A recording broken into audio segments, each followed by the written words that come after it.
오늘 계속해서 이어오는 빌립보서의 성도 다음의 세 번째 마지막 말씀입니다.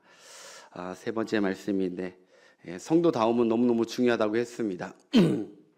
군인이 됐는데 군인답지 못하는 것은 문제가 있듯이 성도로 부르심을 받았다면 성도 다음이 우리에게 요구가 됩니다.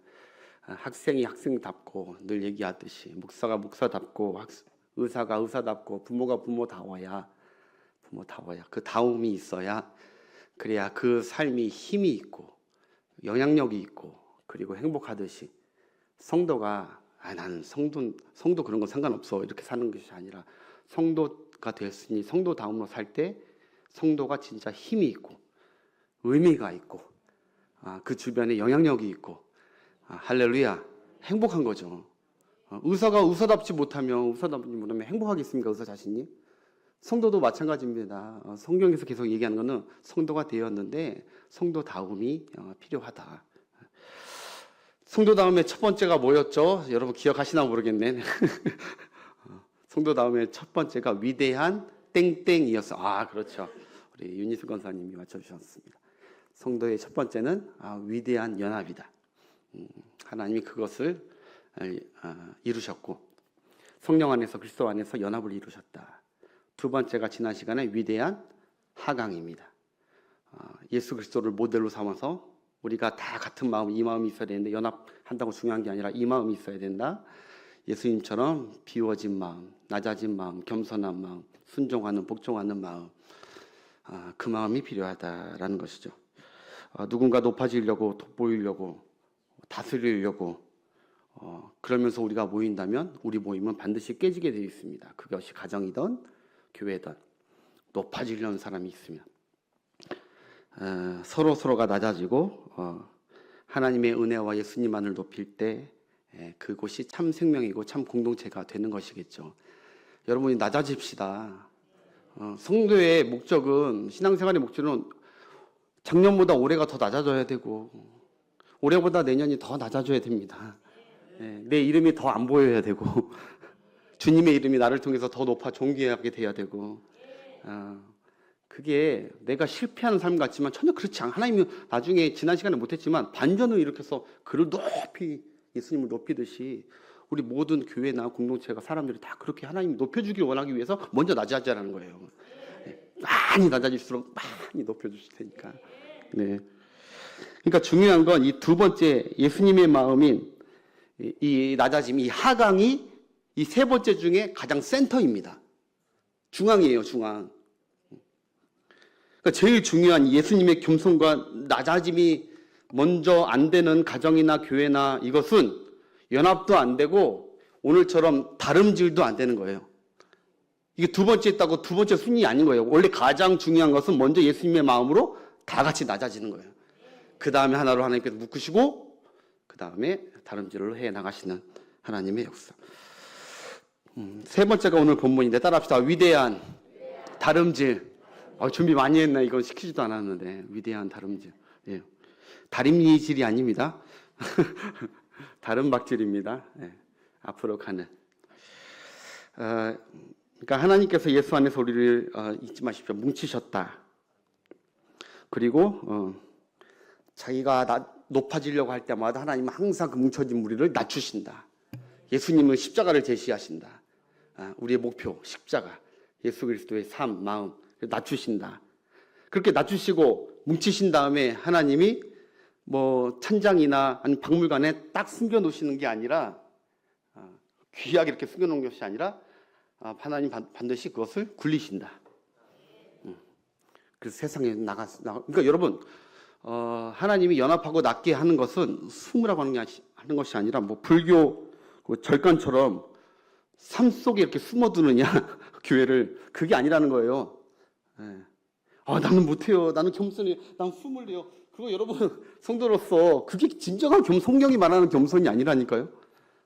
그거는 자기가 그냥 겸손한 척하는 거죠. 자기를 믿고 있는 거죠. 진짜 예수 그리스도 안에서 겸손하게 되면 이제 순종하고 복종하면서 하나님이 이끄시는 다름질로 나가게 돼 있는 거예요. 뻗쳐나가게 하나님께서 하시게 돼 있어요.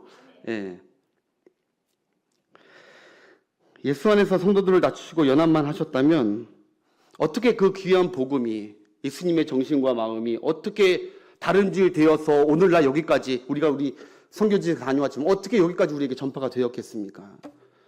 하나님은 온전한 연합과 복음의 그 하강과 복음의 다름질이 계속 되게 하면서 그런 교회와 가정과 그런 사람들을 통해서 믿음의 사람들을 통해서 계속 다름질하면서 열방 가운데 하나님의 나라를 확장해 나가시는 거예요. 이 성도다움을 딱 그리스도인다움 복음의 역사를 이루고 가신다. 그게 반드시 다름질과 확장을 이루고 가신다는 것을 우리가 서두로 꼭 잊지 않는 여러분 되었으면 좋겠어요. 이것이 자기의 기쁘신 뜻대로 우리 안에 소원을 두고 행하시는 하나님의 뜻이고 소원이래요. 오늘 보니까 이것이 다름질하는 것이 결국 종국엔 다름질해 나가는 것이 하나님의 뜻이라는 거예요. 연합하고 겸손하고 다름질. 12절 보겠습니다. 12절에 중요한 말씀 나오죠. 본문 12절 시작. 그러므로 나의 사랑하는 자들아 너희가 더욱 나이 없을 때에도 항상 복종하여 두렵고 떨림으로 너희 구원을 이루라 라고 해요. 여러분 여기 너희 구원을 이루라는 말씀이 여러분 어떻게 들으세요? 좀 당황스럽지 않습니까? 너희 구원을 너희가 이루라라는 이 말씀이 우리 보수적 입장에서는 당황스럽죠. 구원. 여러분 빌립보 교인들이 지금 불신자도 아닌데 구원을 이미 받았는데 예수님 믿고 이미 구원받아 신앙생활 하고 있는데 구원을 이루래요. 이미 이루는 구원을. 여러분 우리도 그렇지 않습니까? 우리도 구원 받으신 분 할렐루야. 구원 받았잖아요. 우리도 예수 그리스도께서 하나님이신데 성육신하셔서 이 땅에 내려오신 인카네이션 성육신을 믿고 그리고 그분이 내 모든 죄를 대속하시고 십자가에서 다 속죄하신 대속의 진리의 칭의의 믿음이 있고 그 다음에 또 그분이 우리를 위해 우리의 영생과 참 하나님 되심과 부활을 보여 나타내기 위해서 그분이 레저렉션 부활하신 부활의 믿음도 우리가 믿는 줄 믿습니다. 그리고 그분은 또 하늘에 오르셔서 우리를 위해서 처소를 준비할 뿐만 아니라 나중에 만왕의 왕으로 등극하신 승천하신 그 사건도 믿고 그리고 마지막에 약속대로 믿는 자를 구원하시고 진리 가운데 심판하실 심판주로 이 땅에 재림하시고 영원한 새하늘과 새 땅을 주실 재림의 구주인 것도 믿습니다. 이 5가지 믿음, 구원받기 충분히 5가지 믿음이 확실히 믿고 구원받은 우리에게 아리송하게도 성경은 너희 구원을 이루라 이렇게 말씀했단 말이죠. 여기서 결론적으로 말하면 여러분 여기서 말하는 구원은 우리가 이미 얻은 영생과 죄사함의 천국 영생의 구원을 말하는 것이 아닙니다. 여기 구원은 그것은 우리가 이룰 수 없죠. 우리가 이 칭의 구원으로 말미암아 이제는 우리는 바로 중생하며 다시 태어났고 성령이 계시기 때문에 중생이 있기 때문에 이제는 우리가 자라가고 성장하고 성숙해 가라는 성화의 구원을 이루라는 것이죠. 그것이 하나님의 소원이고 뜻이라는 거예요. 성숙하게 하는 것. 우리가 어린아이 같지 않고 계속 자라고 성장하고 높아질수록 여러분 생각해 보십시오. 하나님이 왜 그런 뜻이 있겠습니까? 우리를 자라가고 성장하고 높아지게 하는 이유가 무엇이겠습니까? 바로 성장하고 높아져야 더 멀리 보고 더 누릴 것이 많은 것을 우리가 알고 있지 않습니까? 성장해야 더 많이 보고 더 누릴 것이 많고 여러분 우리가 그렇게 그 비싼 롯데월드 그 높은 타워를 왜 우리가 살려고 합니까? 왜 높은 산을 우리가 올라가려고 합니까? 왜 높은 집 위로 우리가 올라가려고 합니까? 여러분 미숙하고 밑에 있고 땅에만 머물면 우리는 보이고 아는 게 한계적입니다. 그렇죠? 밑에 있으면 잘 몰라요. 내가 교회도 직급으로 얘기하는 거 아니라 아마 그냥 초신자는 우리 교회에 대해서 하나님의 이런 풍성한 역사들에 대해서 많이 알까요? 모를까요? 잘 모르죠. 그러나 직분을 감당하고 점점 하나님께서 높이 해서 성숙해 가면서 그에 따라 직분을 주시면서 느끼는 게 뭐냐면 더 멀리 보고 더 많은 것을 경험하고 높이시는 이유가 성장시키려는 게 하나님의 뜻이라는 거예요. 계속 그 자리에서 있는 것이 아니라 올라가고 높아지고 성숙해지면 더 많은 세계를 보고 경험하듯이 하나님은 우리를 중생시켰는데 유아기 상태에 1살, 2살로 어린아이로 있기를 원치 않으시고 더 성장시키는 성화의 구원을 이루어가길 원하신다는 거예요. 이루어가길. 담임 목사도 여기서만 머물지 말고 더 전 세계 만방으로 뻗쳐나가게 하는 하나님의 소원이 있을 줄 믿습니다. 갑자기 이거 준비도 안 했는데 믿음이 확 오네. 믿음으로 선포하게 하신 것 같아요. 그래야 여러분들에게 더 많은 하나님의 역사하심을 더 선포할 수 있고, 내가 할렐루야 저쪽에 하니까 여기만 있는 것이 아니라. 그렇다고 여러분 또 우리가 오해하지 말아야 될 게 있어요. 여기가 너희 구원을 이루라. 여기 오해하지 말아야 할 것이, 영생 구원은 하나님께서 이루어 주시고 그러면 성화 구원은 우리 몫이냐? 그것도 아니라는 거예요. 이거 잘 정립하세요. 오늘 영생 구원은 하나님이 다 전적으로 이루어 주셨고, 이제 성화의 구원, 성숙하는 구원은 우리가 담당해 우리 몫이냐? 그게 아니에요. 성화 구원도 우리에게 능을 주시고 우리와 함께 하시는 하나님의 전적인 은혜로 가능한다는 거예요. 성화 구원도. 자, 너희 구원을 이루라고 하신 후에 곧바로 그 다음 절에 그 해답이 나오죠. 13절. 구원을 이루라 하신 다음에 시작. 너희 안에서 행하시는 이는 하나님이시니 자기의 기쁘신 뜻을 위하여 너희에게 소원을 두고 뭐라고요? 행하게 하시나니에요. 행하시는 분이 우리 두고 해라 하는 게 아니라 행하게 하신다는 거예요. 성화에 성숙하게 하신다는 거예요. 우리가 스스로 성숙해질 수가 없고 성숙하게. 구원도 전적으로 하나님이 하시고 성화 구원도 하나님이 하시겠다는 것이죠. 자, 그렇다면 성화 구원에도 영생 구원처럼 우리가 할 것이 없냐? 전적으로 다 하나님이 다 하시느냐? 물론 전적으로 하는 것도 있지만, 오늘 바울의 논점에 비하면 성화에서 우리가 할 몫이 있다는 거 하는 거예요. 우리가 할 몫이. 반드시 성화에 가신 하나님의 몫이 있고 우리에게도 요구하는 몫이 아버지 하나님께 있다는 것입니다. 예. 그래서 제가 오늘 이 구원에 대해서 조금 명확히 좀 더 예를 들어서 설명할 테니까, 중요한 거니까 다 들으세요. 오래전에 올롱사니까 다 들었지만 다 까먹으셨어. 다시 들어야 돼. 구원은 확실히 붙잡으시길 바랍니다. 엉뚱하게 신앙생활하면 안 돼요. 이거는 뭐 내가 할 줄 알고 이거는 하나님 몫이고 이거 아니에요. 확실히 잡으세요. 자, 예를 하나 들게요. 어떤 사람이 이 길로 가면 죽습니다. 조심하십시오. 빠집니다. 그런 팻말을 받는데도, 이미 봤음에도 불구하고 그 사람이 그걸 무시하고 가로 가다가 깊은 웅덩이에 빠져버렸어. 완전 깊은 웅덩이에 빠져버렸어. 거기서 살려달라고 뭔 발광을 하고 어떻게 해서든 이런 자기 힘으로 올라와 보려고 아무리 노력해도 절대 살아나올 수 없는 깊은 웅덩이에 빠진 그 사람에게, 전적으로 무능하고 전적으로 불능하고 전적으로 소망이 없는 그 사람에게 갑자기 하나님이 나타나셔서 그에게 구원의 손을 내밀는 거예요. 근데 구원의 손을 내밀어서 그 사람을 잡아 끌어올렸을 때, 그 사망에 있던 그 사람을 잡아 끌어올렸을 때 그 사람의 손을 이렇게 잡아 끌어올린 것이 아니라 그 사람의 손을 이렇게 잡고 끌어올리신 거예요. 이해가 되십니까? 네. 이렇게 잡아서 이렇게 올린 게 아니라, 그 사람이 거부한 게 아니라 하나님이 전적으로 하나님의 권능으로 그 사람을 끌어올린 게 영생 구원이에요. 칭의 구원. 행함으로 하는 것이 아니라 믿음으로. 그래서 다 하나님의 은혜라고 하는 것이죠. 이게 영생 구원이죠. 그러면 그렇게 우리가 다 건진 받아가지고 땅바닥에 딱 나왔어요. 아이고 살았다 하고 나왔어요. 죽음에서 구원받고 다시 살게 된 그 사람을 하나님께서 이제 살려주니까 고맙지? 이제 너 혼자 열심히 잘 살아봐라 라고 떠나고 관여 안 하는 게 아니라는 것이죠. 그때부터 하나님은 그를 자녀로 받으시고 그와 함께 하시고 그와 동행하시는 걸음을 가는 게 성화 구원이에요.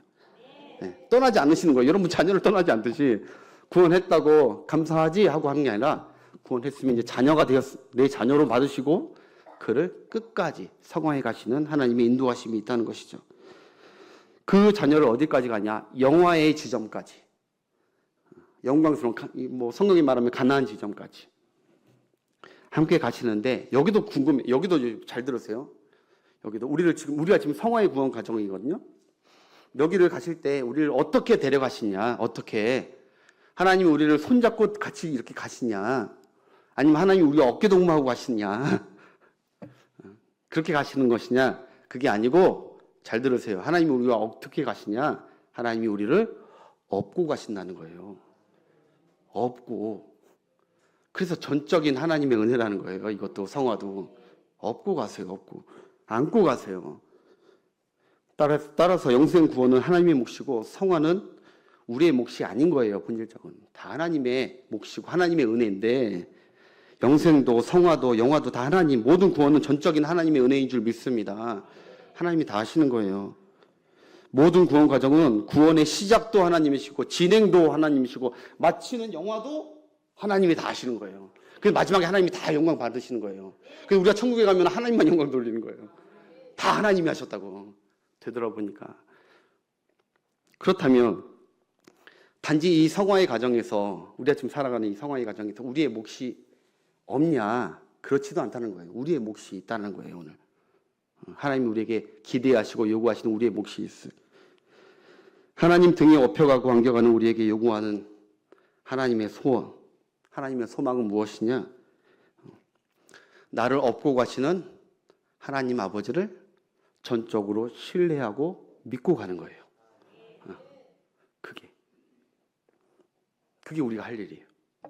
나를 업고 가시는 하나님을 전적으로 그 하나님 아버지의 등에 업혀서 그분을 믿고, 그분이 어디로 갔든지 믿고 가는 거. 여러분, 전적으로 믿는, 스카이캐슬에 보면 이런 말이 나오더라고요. 코디가, 어머님, 저를 전적으로 믿으셔야 합니다. 전적으로 믿으셔야 됩니다. 자꾸 딴지 걸지 말라는 거야. 내가 하는 걸 전적으로 믿으라는 건데, 그건 못된 코디지만 하나님은 전능하시고 지혜가 무궁하시고 우리를 향한 사랑이 무궁하십니다. 하나님 자신보다 우리를 더 사랑하십니다. 그분을 전적으로 믿고 가라는 거예요. 그것이 성화를 이루어가는 것이고 그것이 성도의 다름질입니다. 성도의 다름질하면 여러분 막 열심히 일을 하고 막 여기가 오늘은 동쪽에서 내일은 서쪽에서, 이게 다름질하는 게 아니에요. 성도의 다름질이 무엇이냐? 그 자꾸 내가 뭘 하나님의 일을 뭐 하고 구원을 뭐 하고 성화를 뭐 이루어가는 줄 알아. 나를 업고 인도해 가시는 하나님을 전적으로 믿고 신뢰해 가는 거예요. 그게 다름질이에요. 다름질. 그래서 첫 번째 다름질은 하나님을 전적으로 믿고 신뢰하는 것입니다. 이거 너무너무 중요합니다.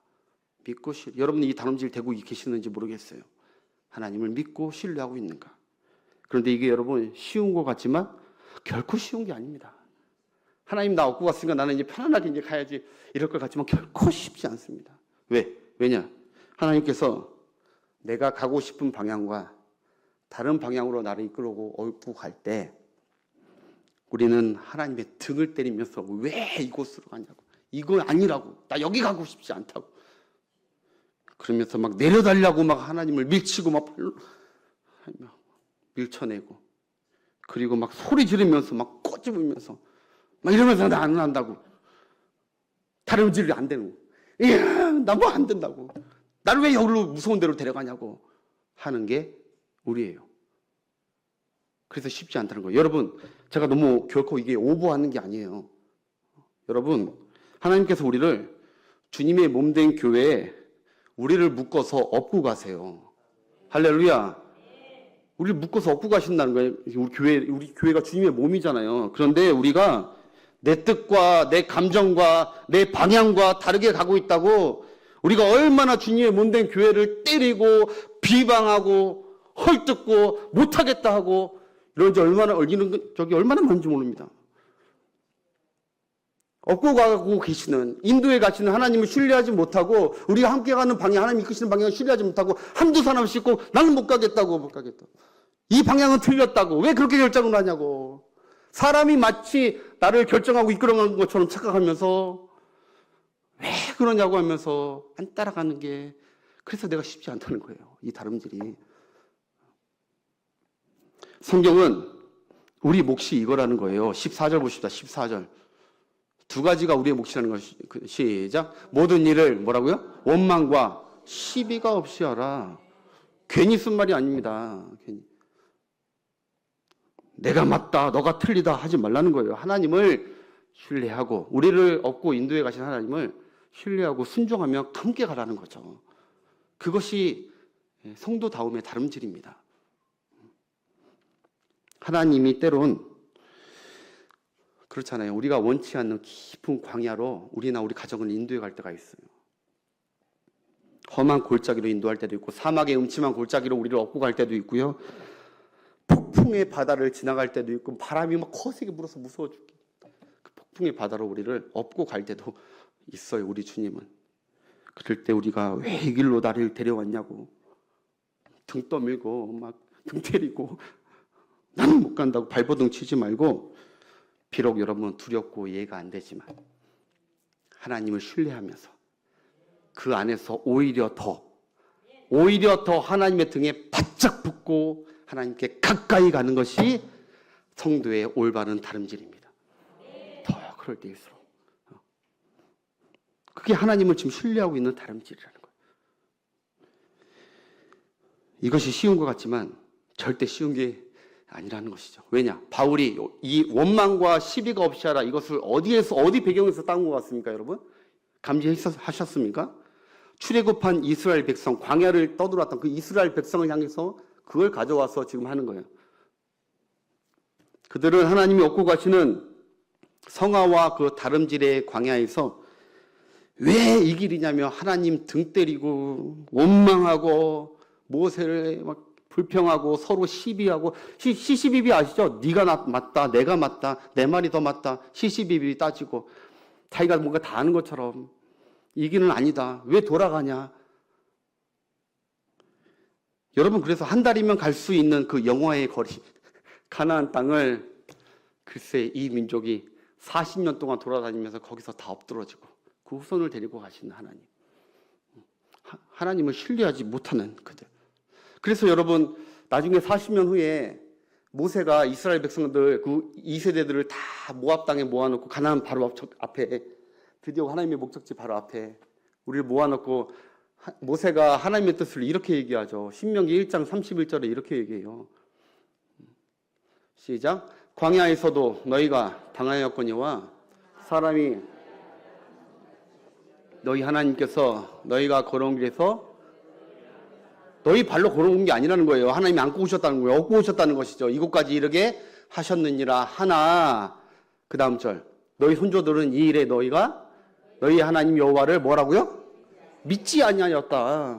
발버둥 치고 막 못 간다고 다시 애굽으로 내려놓으라고 나 다시 구덩이로 간다고 내가 원하는 길은 이 길 아니었다고 하면서 했던 게 그래서 이 영화의 길까지 잘 성화의 길까지 하나님은 잘 인도할 계획이 있었는데 너희들이 그렇게 원망과 시비를 했다. 그리고 또 너희가 여기 목적지인 가나안 앞까지 온 것은 너희 공로가 하나도 없다는 거예요. 너희 공로가 하나도 없이 내가 다 너희를 안고 온 나의 공로라는 것이죠. 네. 엄청 발버둥 쳤다는 거예요.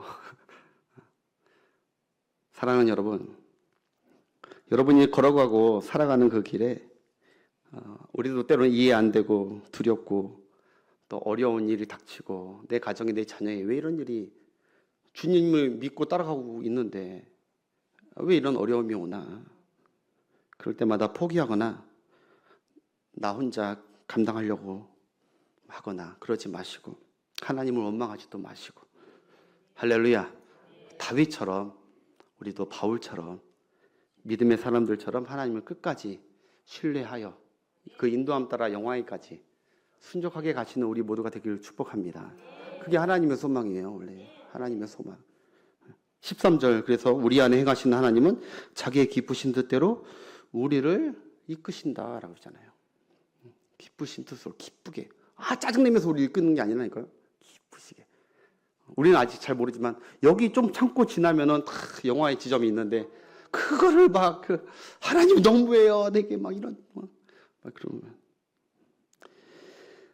때론 그럴 때가 있죠. 짧은 단거리인 줄 알았는데 이 고난이 짧은 단거리인 줄 알았는데 이 재정적 어려움이 짧은 시기인 줄 알았는데 어떤 건강의 위험 짧은 건 줄 알았는데 알고 보니까 장거리 엄청 장거리 마라톤이 실망하다 보면은 낙심하고 다름질이 안 돼서 뒷박질을 할 수 있는 그런 우리의 하나님을 신뢰하지 않는 믿지 못하는 상황들이 참 많이 있습니다. 하나님이 왜 그래도 끝까지 우리를 이끌고 가냐? 끝까지 업고 우리를 놓아놓지 않냐? 왜냐하면 우리는 각기 양 같아서 각기 그릇 행하여 냅두면 각기 제 길로 가기 때문에 성령을 따라 안 하고 로마서 8장이면 성령을 따라 안 하고 육신을 따라 쫓아가면서 다시 가기 때문에 우리를 하나님께서 이제는 그리스도 예수 안에서 우리 끝까지 업고 우리 인도하시는 그 하나님을 믿으시길 바랍니다. 예, 믿으세요. 예, 우리가 우리 목자 되신 하나님은요, 양의 기분을 맞춰주시는 분이 아니에요. 어떻게 이럴 수가 있어요? 한다고, 아이고, 미안해 하는 분이 아니에요. 목자 되신 우리 하나님은 양의 기분을 맞추는 게 아니라 양의 생명을 책임지세요. 생명을. 앞길을 책임지시고요. 그렇기 때문에 우리가 떼쓴다고 막 한다고 되는 게 아니에요. 하나님을 믿고 더욱 신뢰하게 하옵소서. 그러니 이 시간 되시길 축복합니다. 내 인생과 자녀와 교회를 어떤 길로 인도하시든 여러분 불평과 원망과 시비가 없이 하나님을 믿고 따라갑시다. 믿고 따라갑시다. 각자의 믿음의 다름질을 멈추지 않는 여러분 되었으면 좋겠습니다. 이것이 훗날 그리스도 예수 안에서 너희에게 자랑이 될 것이다. 하나님이 칭찬하시겠다는 거예요. 잘 붙들어오는 자녀들. 그 두 번째, 마지막으로 두 번째. 바로 이 다름질 어떤 다름질이었냐? 바로 말씀의 횃불의 다름질이에요. 말씀의 횃불을 붙들고 가는 다름질. 처음에는 하나님을 믿고 신뢰하면서 가는 다름질이에요. 어떠한 길로 인도하든, 또 하나는 어떠한 길로 인도하든 말씀의 횃불을 붙들고 가는 다름질입니다. 15절 16절 보겠습니다. 15절 16절 시작. 이는 너희가 흠이 없고 순전하여 세대 가운데서 하나님의 흠 없는 자녀로 세상에서 그들 가운데 빛들로 어둠 가운데 진리가 없는 다 거짓이고 진리를 모르는 그들에게 빛들로 나타내시면 16절이 중요합니다. 16절 시작. 생명의 말씀을 밝혀 나의 다름질이 헛되지 아니하고 수고도 헛되지 아니하므로 그리스도의 날에 내가 자랑할 것이 있게 하려 함이라. 아멘. 할렐루야. 생명의 이거 횃불이죠. 올림픽 보면은 성화를 하잖아요. 성화를 할 때 올림픽 보면은 횃불에 뭐 여러 가지가 있겠죠. 평화, 뭐 연합, 그리고 뭐 하여튼 뭐 여러 가지가 있지 않습니까? 사랑. 사람들은 저마다 횃불을 들고 뭐 어떤 깃발을 들고 다니긴 다니는데 그 깃발이 다 어떤 깃발이냐? 진리가 아닌 승리, 돈, 명문대, 스펙 다 여기에 깃발 두고 다 횃불을 밝히면서 그것이 진리인 거냐? 다 나를 따라오라고 하는 그걸 봤을 때 하나님 봤을 때 어둡고 어그러진 세상, 진리도 모르는 폐역한 세상을 하나님도 모르는 그 진리도 모르는 그 세상을 바라봤을 때 하나님은 답답하지만 그러나 성도들은 어떠한 횃불을 들어야 되냐? 어떠한 깃발을 들어야 되냐? 생명의 말씀을 붙들고 앞으로 나가라는 거예요. 이것저것 중간 재지 말고 이게 맞나야 틀리네. 분위기 따라 상황 따라 문화 따라 들어가는 것이 아니라 창세전부터 영원까지 푸른 마르고 꽃은 시드나 영원히 변하지 않는 영원히 빛과 진리 되시는 구원이 되시는 하나님의 말씀을 끝까지 붙들고 하라는 것이죠. 그것이 성도의 다름질이라는 거예요. 다름질. 그때 하나님이 보셨을 때 그도 빛이 나고 그 주변 사람들이 그것이 처음에는 그 횃불을 보면서 저게 무슨 아직도 지금 시대가 어느 시대인데 교회냐 예배냐 하면서 막 그 횃불에 물을 뿌릴지 모르더라도 나중에는 그 빛이 말씀으로 행하고 살아가는 그 다름질에 빛된 삶이 그 주변 사람들을 밝히게 될 것이라는 축복인 줄 믿습니다. 그것이 이 기독교 역사의 산 증인입니다. 다 우리가 선교지도 다녀왔지만 여러 가지 핍박과 어려움이 있지만 이것이 아니라고 계속해서 앞으로도 그럴 것입니다. 기독교는 핍박이 다가옵니다. 무슨 그게 무슨 진리냐? 무슨 하나님만 예수님만이 구원의 진리냐? 무슨 독선적이라고 하면서 무슨 주일날 공부해야지 일해야지 무슨 예배를 드리냐? 저렇게 융통성이 없다 하면서 막 하는 이 진리를 따라오라고 가는 그들에게 아니다. 세상을 주관하는 하나님이시고 우리의 모든 삶을 이끄시는 분, 구원해 주시는 분은 하나님이시다. 그분의 말씀 붙들고 가야 된다. 그렇게 딱 들고 가는 여러분들의 다름질이 되시길 주의 이름으로 축복합니다. 그 진리, 공의, 빛 구원임을 외치면서 나 자신도 그 말씀의 중심으로 딱 서서 우리 가정이 그렇게 서서 나아갈 때 하나님이 우리를 따르는 그들에게 반드시 그 빛이 빛나도록 하나님께서 영광 받으실 줄 믿습니다. 그런 교회와 성도의 다름질. 사랑하는 여러분, 말씀을 맺을게요. 이 두 번째에서 이 예화를 하나 드리고 싶어요. 한 1997년도인가요? 그때 TV에 쇼킹한 프로가 있었어요. 이경규가 간다라는 프로가. 그때 이경규 씨가 주가를 한참 올리게 된 프로가 있는데 그게 프로그램 제목이 양심 냉장고. 기억나십니까? 양심 냉장고. 양심을 지키면 법을 지키고 남들은 다 어겨도 자기가 법을 지키면 그 사람을 찾아 발견해서 숨어 있다가 양심 딱 지키는 사람 보면은 찾아가서 냉장고를 선물해 주는 거예요. 그런데 이게 몇 회인지 모르겠지만 그때 취재진들이 어떻게든 이분들은 상을 주고 싶죠. 좀 지켰으면 좋겠다. 여러분 이 당시에 1990년대 이걸 한 이유가 뭐냐면은 교통청의 통계에 따르면은 이때가 막 이제 자동차들이 이제 조금씩 이제 늘어나게 되는 그 시기에서 도로에서 차들이 별로 없으니까 막 차들이 막 무법천지가 된 거예요. 80%가 지키지 않았대요. 80%가 신호도 안 지키고 정지선도 안 지키고 중앙선도 안 지키고 무법천지였다는 거예요. 그 당시에. 그래서 어떻게 해서든 이 캠페인을 좀 이렇게 좋은 취지를 해가지고 하려고 한번 취재를 해봤는데 역시나 7시간을 했는데도 날이 새는데도 한 사람도 지키는 사람이 없는 거예요. 한 차도 7시간을 했는데 지금 여러분 그렇죠. 이 당시에는 CCTV도 없고요. 경찰도 많이 없으니까 막 그랬죠. 장모님? 네. 여기 산 증인이 계실 거예요. 70년대, 30년 전에 그랬는데 제작진에서 난리 났다. 이제 접자. 이제 그만하자. 그냥 이거 24시간 걸려도 이거 지키는 사람 찾기가 쉽지 않다. 그래서 철수하고 그래도 이경규 씨가 그래도 마지막 딱 한 번만 더 하자. 한 번만. 그래가지고 마지막 한 번 새벽에 이렇게 자정이 넘어간 시간에 어느 길목길에 쫙 기다리고 있었대요. 기다리고 있으니까 갑자기 티코 한 대가 쓱 오더니 신호가 딱 걸리니까 그 정지선 앞에 티코 한 대가 딱 서는 거예요. 그래서 몇 초가 이렇게 있어요. 보니까 정확히 움직이지 않고 정지선에 딱 서는 거예요. 그래서 아이고 너무 좋아가지고 막 드디어 주인공을 찾았다고 막 취재진이 들어가지고 이경규가 막 뛰쳐가가지고 차문을 딱 열고 딱 그 분을 모셨는데 그분을 딱 모셨는데 그분이 어떤 분이냐면 그분이 장애인이에요. 장애인. 근데 부인하고 같이 이 밤에 일 끝나고 그 집으로 가는 이 장애인이었는데 그래서 혹시 술 취한 사람 아닐까 하고 걱정을 많이 했대요. 이렇게 말이 어벙벙해가지고 이렇게 해서 놀랐는데 알고 보니까 장애인이었어요. 그래서 아니 어떻게 이 정지선을 이렇게 딱 지킬 수가 있습니까? 그러니까 이분이 어물버린 말투로 지켜요 그랬다는 거예요. 그래서 잘 못 들어가지고 얘 뭐라고요? 왜 지키셨다고요? 그러니까 이렇게 합니다. 난 늘 지켜요. 난 늘 지켜요. 누가 보던 누가 안 보던 나는 늘 가라, 멈춰라, 가라 그 모든 것들을 난 늘 지켜요. 여러분 이걸 듣고 모든 사람들이 감동했습니다. 그리고 그 다음에 이구동성으로 하는 말이 무엇인지 아십니까? 누가 과연 장애인인가? 누가 과연 장애인인가? 저거를 지키는 사람이 장애인인가? 안 지키고 있는 사람이 장애인, 우리가 장애인인가? 깊이 뉘우치게 된 사건. 저 사건 이후로 여러분 심지어 이게 교과서에도 나왔고요.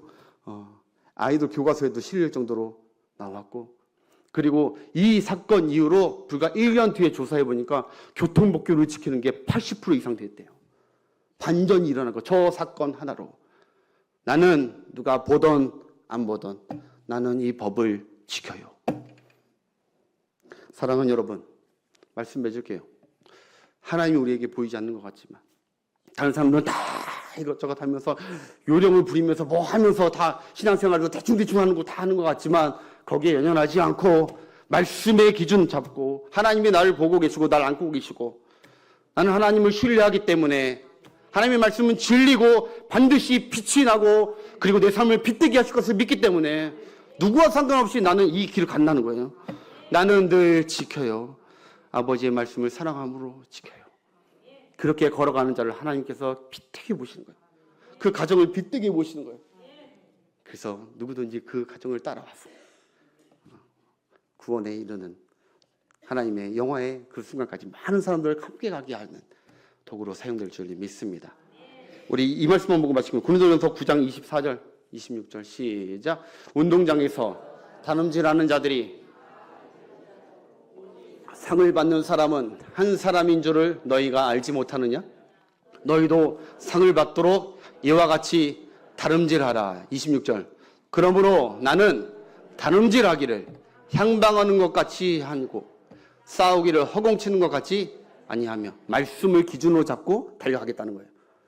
사랑하는 여러분, 우리도 그렇게 삽시다. 지금도 충분히 여러분들은 다름질을 주님을 신뢰하기 때문에 이 자리에 나왔고 하나님의 말씀을 신뢰하기 때문에 이곳에 말씀을 듣고 계시는 줄 믿습니다.